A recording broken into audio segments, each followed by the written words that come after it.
5 ways to overcome writer's block as a songwriter or producer. One of these will probably work well for you.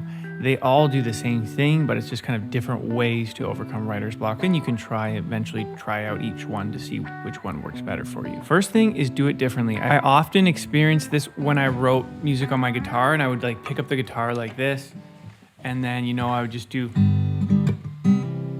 like I'd play the same chords.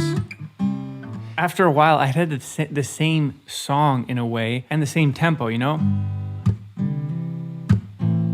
It gets boring after a while. So what I started to do, I picked up a metronome, just had the metronome beside me on my phone, set it to like 110, so it said this was my phone, turned on the metronome, and so I told myself, okay, this time I'm gonna pick up the guitar, but I have to write to this tempo.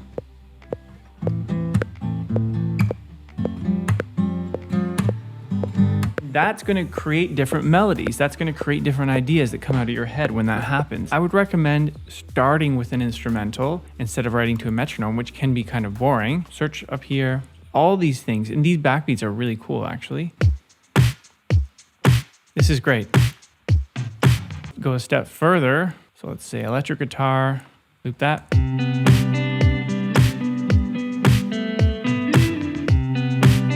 Now we've beat the writer's block of coming up with an idea and a rhythm and a tempo. Now we can just focus on melodies and get going. The second way to beat writer's block is to co-write. That means just going to write with one other person or groups of people. Every time you co-write with someone and meet up with them, you have the same shared mission of starting and finishing a song in that day.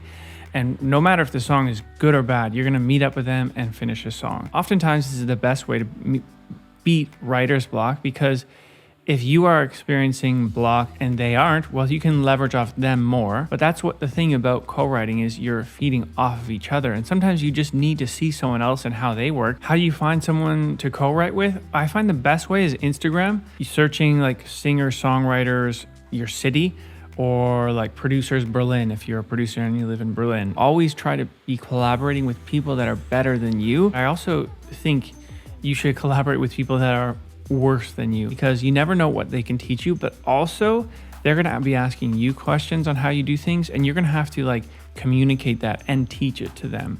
And by doing that, you're going to cement what you know. Number 3 is gonna work for some, not others. Make a bet with yourself.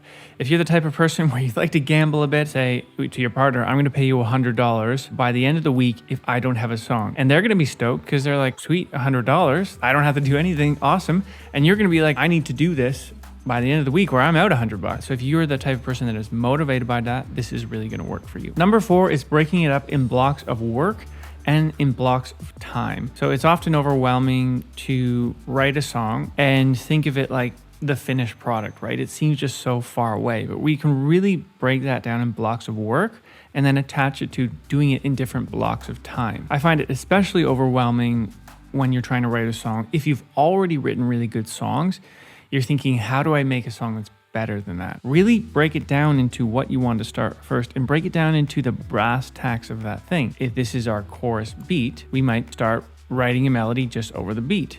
Or we might just start writing melody over these 2 parts here that we've already built. So I'm not worried about the verse. I'm not worried about the pre-chorus. I'm not worried about the end song. I might not even be worried about the lyrics at all. If 20, 30, 40 minutes goes by and I haven't gotten anything, I'm gonna leave it and come back to it later. I wouldn't push yourself past a couple of hours working on this, because you're just going to experience fatigue and you probably won't be so productive. Number 5, which is the one that actually works for me and the one I catch myself with the most, and you might laugh because it's kind of contradictory to the other ones I was mentioning, but balance is like forcing it versus taking a break.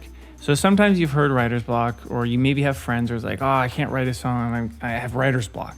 It's like, what does that even mean, right? Like, you can't write a song. You have to get to know yourself and how you work. What that means to me is sometimes I might just say I have writer's block, but I'm just being lazy. And I know in my head, you can do this, but you're just being lazy right now. But I'll blame it. I'll I can't come up with any good ideas, so I just won't do it. You have to force yourself sometimes to get through. You need to find where your level is.